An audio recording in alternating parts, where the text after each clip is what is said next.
में विराजमान श्री भगवान को मैं नमस्कार करता हूँ। आप सबका मंगल हो, आप सबका कल्याण हो।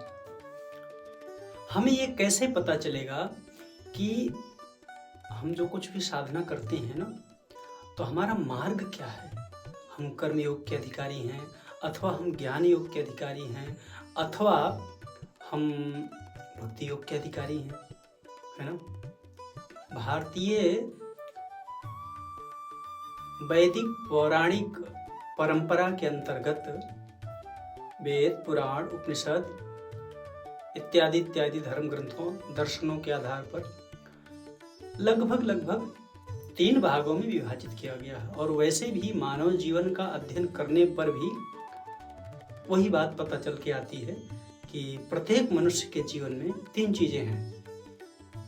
क्रिया शक्ति है अर्थात कर्मयोग, जानने की शक्ति है अर्थात ज्ञान योग की सिद्धि, और कुछ ना कुछ मानने की शक्ति भी है, विश्वास करने की शक्ति है, भाव शक्ति है, जिसका संबंध भक्ति योग से है। तो आज हम इन्हीं सब बातों पर विस्तार से चर्चा करेंगे। बहुत थोड़े में ही बहुत अधिक समझने का प्रयास करेंगे। देखो, मुझे तो पता है मेरा क्या मार्ग है, मुझे मेरा मार्ग प्राप्त हो चुका है। मैं अपने मार्ग पर गुरु कृपा से, भगवत कृपा से कहाँ तक पहुँच गया हूँ ये तो मैं आपको नहीं बता पाऊंगा, पर मैं बहुत आगे निकल चुका हूँ भगवत कृपा से, है ना। और ऐसा भी कहना नहीं चाहिए कि मैं बहुत आगे निकल चुका हूँ, भगवान जहाँ तक पहुँचा चुके हैं, पर मुझे मेरा मार्ग प्राप्त हो चुका है। तो मेरे मन में ऐसी बात आई कि शायद आपको यदि बताया जाए तो आपको भी इसका लाभ मिल सकता है।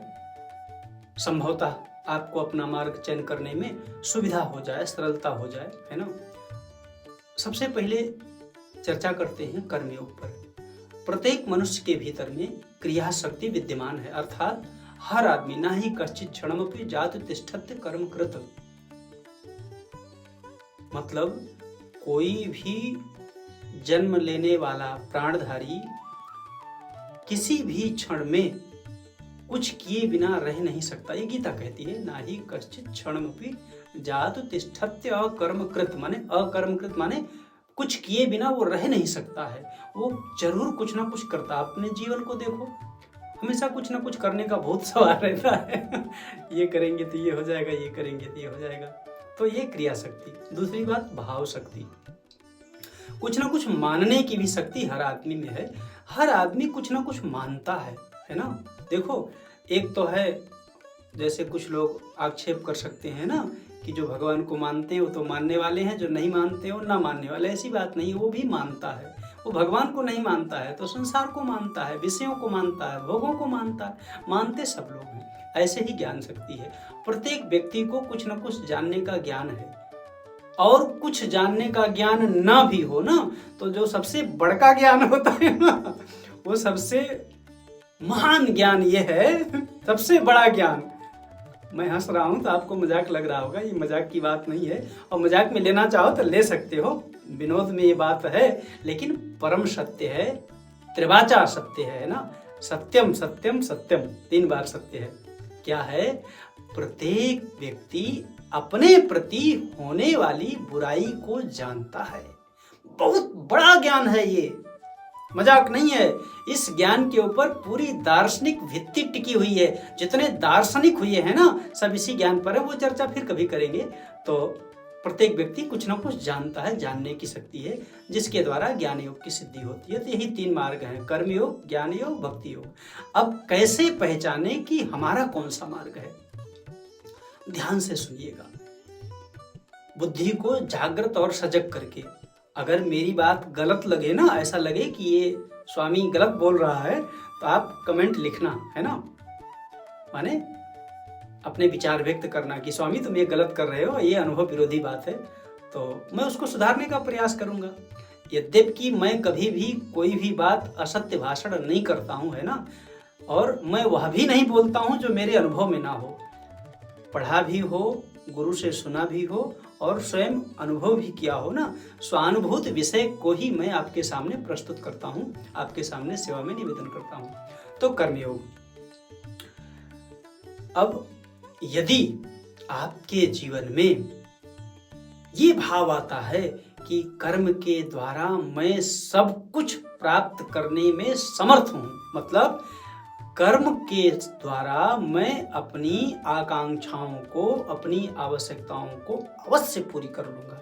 यदि यह आपके भीतर भाव है, इस प्रकार का भीतर से भाव आता है, एक बात। दूसरी बात, आपको स्वर्ग में आस्था है कि कोई स्वर्ग जैसा कुछ है कहीं, है ना, जहाँ बड़ा आनंद है, बड़ा सुख है, सुख ही सुख है, दुख नहीं है ना।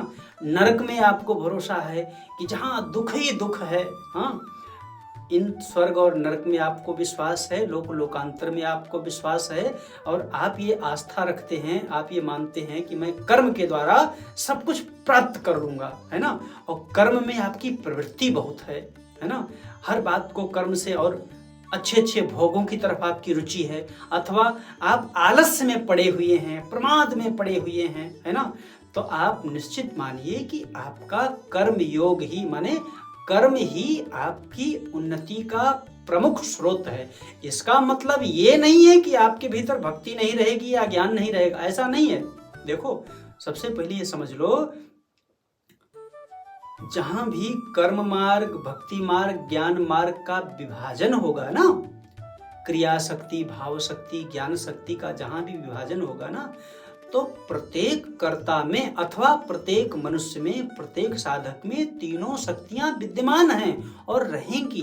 परंतु जो कर्मयोग का है उसमें क्रिया शक्ति प्रधान रहेगी, कर्म में भरोसा, विश्वास अधिक रहेगा उसको, है ना।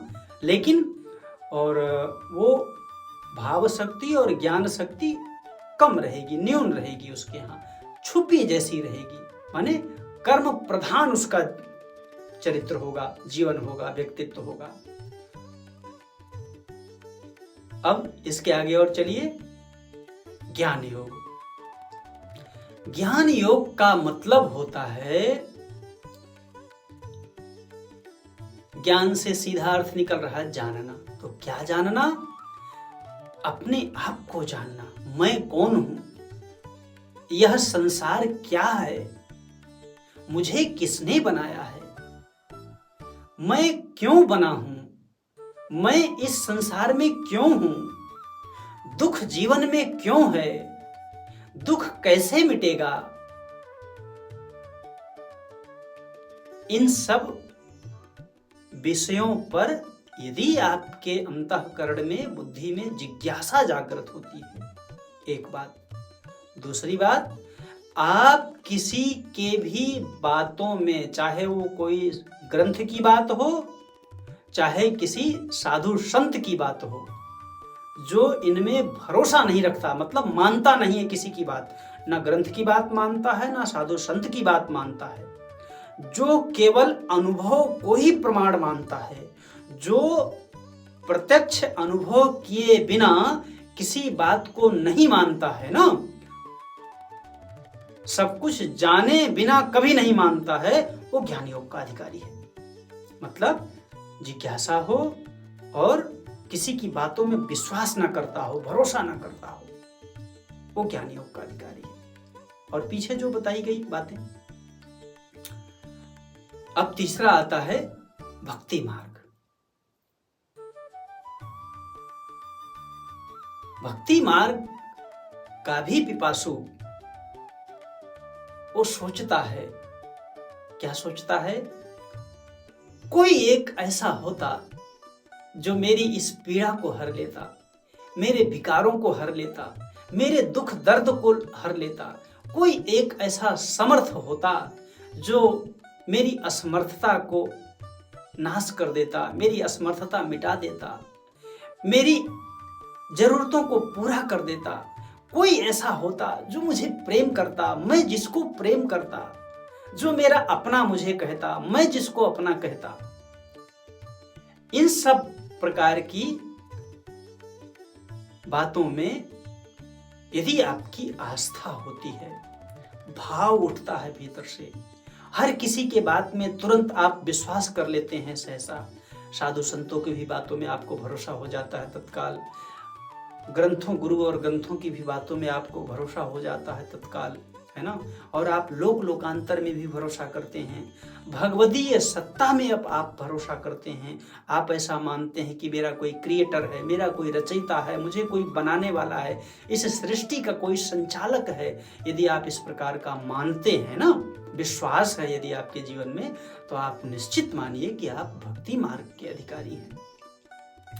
तो आशा करता हूं कि आज आपने इस बात को अवश्य जान लिया होगा कि कैसे पहचानेंगे कि आप कर्मयोग के अधिकारी हैं, कैसे पहचानेंगे कि आप ज्ञान योग के अधिकारी हैं, और कैसे निर्णय करेंगे कि आप भक्ति मार्ग के अधिकारी हैं। कर्मयोग क्या है, ज्ञान योग क्या है, भक्ति योग क्या है, इसकी चर्चा अग्रिम वक्तव्य में आपकी सेवा में निवेदन किया जाएगा। वैसे तो भारतीय साहित्य में, भारतीय धर्म ग्रंथों में मनीषी प्रज्ञा से जो प्रकट मार्ग है ना, वो अनंत है। प्रत्येक व्यक्ति के लिए, प्रत्येक साधक के लिए, व्यक्ति नहीं, प्रत्येक साधक के लिए उसका अपना मार्ग भिन्न है, लेकिन क्रिया शक्ति, ज्ञान शक्ति, भाव शक्ति, इन्हीं 3 शक्तियों का समावेश समस्त साधनों में समाहित है। चाहे वो हठ योग हो, चाहे वो ज्ञान योग हो, चाहे वो भक्ति योग हो, चाहे वो कर्म योग हो, चाहे वो ध्यान योग हो, चाहे वो नाद योग हो, चाहे वो कुंडलनी योग हो, जितने भी योग करके वर्णित है ना, गीता में ही देखो प्रत्येक अध्याय में अर्जुन विषाद योग, कर्म संन्यास योग, ज्ञान योग, ज्ञान विज्ञान योग, है ना, सब विभूति पाद योग, हाँ देख लो आप उसमें, श्रद्धा त्रय विभाग योग, दैवासुर संपत्ति योग, हाँ सब विभाग है अलग अलग अध्यायों का। तो ऋषियों ने अपनी विशुद्ध प्रज्ञा से देख करके, जान करके अनेक मार्गों का निर्धारण किया है। वो तो प्रत्येक साधक का मार्ग भिन्न भिन्न है, पर यही 3 शक्तियां माने कर्म शक्ति, क्रिया शक्ति, भाव शक्ति, ज्ञान शक्ति, यही सब में है। तो इसकी चर्चा अब अग्रिम वक्तव्य में फिर करेंगे, है ना। यदि यह वक्तव्य आपके लिए उपादेय लगे, उपयोगी लगे, जीवन के लिए सत्य लगता हो आपकी अपनी बुद्धि से, देखो मेरे बताने से नहीं, मैं जो कुछ कह रहा हूं वो सत्य है ना, त्रिकालाबाधित सत्य है, उसको कोई काट नहीं सकता। लेकिन इतना होने पर भी यदि आपकी अपनी बुद्धि से असत्य लग रहा है ना, तो मैं चाहे जितना सत्य कहूं वो आपके लिए असत्य ही होगा। इसलिए आप अपनी बुद्धि से निर्णय कीजिए। आप अपने ज्ञान के प्रकाश में, ज्ञान के प्रकाश से प्रकाशित बुद्धि के द्वारा निरीक्षण करिए, देखिए सूक्ष्म बुद्धि से कि ये आदमी जो कुछ कह रहा है वो सही है या सही नहीं है, जीवन के अनुभव से मिलता है या नहीं मिलता है ना। इस प्रकार से विवेचन कीजिए अपनी बुद्धि से। तो जब आपको सही लगे, रुचिकर लगे, उपादेय लगे, जीवन के लिए आवश्यक लगे, तो आप इसे अपने परिचितों और मित्रों से भी चाहो तो साझा कर सकते हो, और चाहो तो चैनल से भी आप जुड़ सकते हो, मुझसे भी जुड़ सकते हो। और यदि आपका कोई प्रश्न हो इससे संबंधित अथवा जीवन से संबंधित कोई भी प्रश्न, तो आप प्रश्नोत्तर भी कर सकते हो। आप कमेंट करोगे तो आपको उसका उत्तर दे दिया जाएगा, अथवा यदि बहुत आवश्यक होगा तो आपके प्रश्न का वक्तव्य निर्गत कर दिया जाएगा, एक वक्तव्य बना दिया जाएगा, वीडियो बना दिया जाएगा, ताकि आपके प्रश्न का समाधान हो जाए। और देखो मैं जो कुछ भी कहता हूँ ना, छोटी मुख बड़ी बात है, गुरु कृपा से ही जो बुद्धि में आता है वही आपकी सेवा में निवेदन करता हूँ। लेकिन मैं कुछ भी कहूँगा, आप कुछ भी प्रश्न पूछेंगे ना, तो वह आपका ही प्रश्न नहीं होगा, वो सार्वभौमिक उत्तर होगा, सबके लिए, वो अनेक लोगों के लिए, मतलब प्रश्न का समाधान होगा उसमें। तो आप सबका मंगल हो, आप सबका कल्याण हो। इन्हीं सद्भावनाओं के सहित मैं आप सबके हृदय में विराजमान श्री भगवान को प्रणाम करता हूँ, नमस्कार करता हूँ। हरि ओम तत्सत, हरि ओम तत्सत, हरि ओम तत्सत। ओम।